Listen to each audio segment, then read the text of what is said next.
Shalom. My name is Michael Decker, and I'm a lawyer within the law offices of Cohen, Decker, Pex and Brosh. Today I wanted to discuss about the various government decisions that were made in Israel regarding children of foreign workers.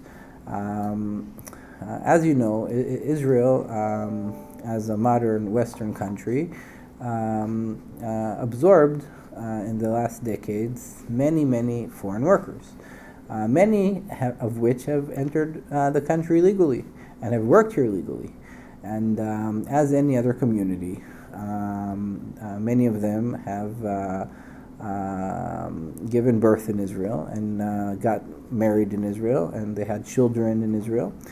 Some entered the country with children, and the kids of these families of foreign workers grew up in Israeli kindergartens and in Israeli schools, and they became part of the Israeli society. And this became a humanitarian crisis almost in Israel, which created a lot of upheaval and a lot of pressure which was placed on the Israeli government due to many children that spoke Hebrew and were part of the Israeli system and Israeli society, and for them to go back at their age to their countries would be almost like a cultural exile altogether. And therefore, various government decisions were made to grant to the anchor of the relevant families permanent residency status, and to the parents and siblings that are connected to the anchor, temporary residency status. I won't get into all the resolutions and small details in each decision because there were 3 government decisions that were made all together, and they're all a bit different.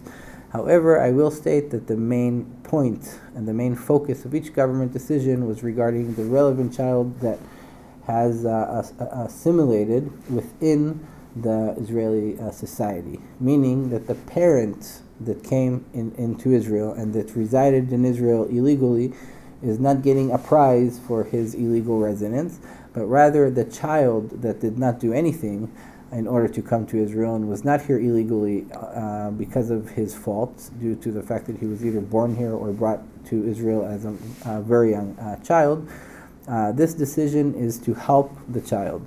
And therefore, the child who would be the anchor received permanent residency, and the parents and the siblings that did not meet the requirements of assimilation in Israel received temporary residency. The last government decision regarding children of foreign workers was made 8 years ago, almost 9 years ago even, and I'm not sure if additional decisions as such will be made again in Israel due to the amount of illegal foreigners that currently reside in the country. But today I wanted specifically to focus on the aspect of upgrading the status from temporary residency to permanent residency, because this is probably relevant to many people today.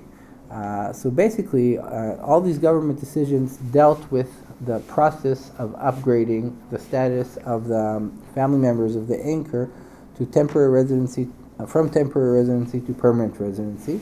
And they basically indicated that once the anchor, the child that meets the criteria, reaches the age of 21, then the family members can also now apply for permanent residency if their status has not already been resolved in accordance with the policy of parents of IDF soldiers who are able to get residency and even citizenship if their children served in the army. In addition, it should be mentioned that the anchor, the relevant child that would have served in the army, would be able to obtain citizenship in Israel without renouncing his other citizenship due to the fact that he or she served in the army according to Section 5 to the law of citizenship. If this is relevant to you, you can feel free to contact us and we'll be happy to help you. Thank you very much for your time.